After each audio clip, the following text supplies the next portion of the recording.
खुलुमबाय नोंथांमोनखौ बयखौ बरायबाय। दिनै 25 जानुवारि 2023 बारायजाय बुधबार। दिनै गणेश फुजा।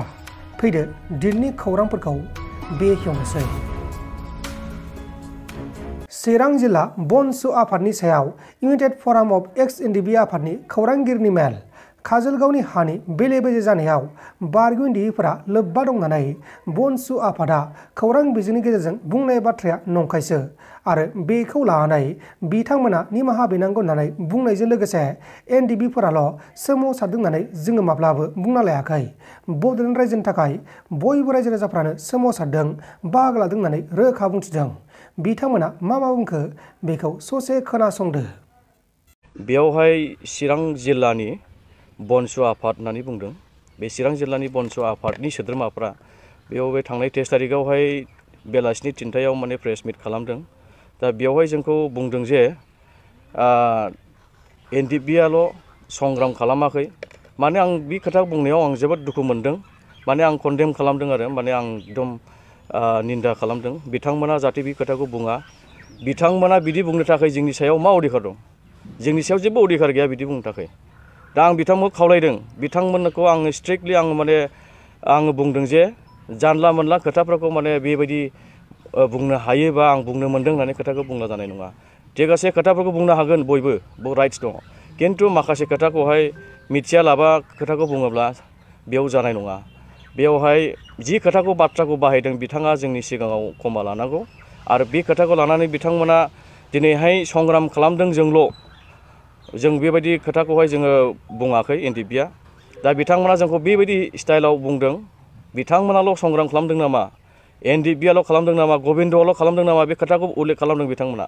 दा बेयाव जोङो स्ट्रंलि बिथांमोनखौ जोङो निन्दा खालामो। जाहाथे बे बाथ्राखौ बुङा, बे बाथ्राखौ लानानै बिथांमोना क्षमा बिनांगौ जोंनि सिगाङाव प्रेस मिटनि गेजेरजों। आरो नेक्स्ट टाइम जाहाथे बे खोथाफोरखौ बाहाया बेखौ आं खावलायदों। बिथांमोना बonsua आफादनि चिरां जिल्लानि जानानै जि बड'लेण्डनि थाखाय सोमावसारदों, बड'लेण्डखौ सोमावसारबाय था। जोङो बेयावबो जों समर्थन दङ बड'लेण्डनि थाखाय, सोमावसारनायनि थाखाय। नाथाय नोंथांमोना बेयाव मोनसे लबिया मोनसे बाथ्राखौ जों नुहुरनो मोनदों जे नोंथांमोना बे मोनसे सायावसो इम्पर्टेन्ट होननानै मोनसे बड'लेण्ड सोमावसारनायखौ नोंसोरो नाम लादों नामा? नोंथांमोना बे बड'लेण्ड सोमावसारनायाव बे साया जोंहाबो राइट दं, बonsua आफादनो होनांगौ बे बाथ्राखौ बुंदों। मा जाखो नोंथांमोननि बे बड'लेण्ड सोमावसारनाया? बेयावहाय बेबायदि खोथा बुंनाया नोंसोरहा खुनु मोनसे मोजां जायाखै आरो बेबायदि गोरोन्थि खामानिखौ माब्लाबाबो दामाव, गोरोन्थि खोथाफोरखौ दाबुं। एनडिबिनि सायाव जेबो खोथाखौ नोंसोर बुंनो मोननाय नङा। जोङो एनडिबिआ मोनसे नन पलिटिकेल पार्टि हिसाबै जोङो दङ। नोंथांमोनाबो नन पलिटिकेल पार्टि हिसाबै नोंथांमोनाबो बड'लेण्डनि थाखाय सोमावसारदों, सोमावसारबाय था। दिनै गणेश फुजा। दिनै गणेश फुजाखौ आसामनि गुबुन गुबुन जिल्लाफोराव गाजा गोमजायै फालिदों। दिनै गणेश फुजा। दिनै गुवाहाटी नोगोरमानि सिङाव थानाय बे पान्जाबारि बटागुलि बे गणेश फुजा फोरबोखौ गाजा गोमजायै फालिदों। दा बेहाय दिनै फुंनिफ्रायनो खुलुमनाय जादों, मन्दिराव खुलुमनाय, बोर बिनाय, सिबिनाय आरो नैबेफोराव बायदिसिना नै फानगासिनो दं। बेफोराव बायदिसिना फानो, जेनेबा फुजानि बुस्थु, बिबार माला, साथि बाथि, धुप धुना गासिखौबो फानो। बेबायदिनो सोलिगासिनो दं, गासिबो खुलुमलायगासिनो दङ। बे जाबाय गणेश मन्दिर।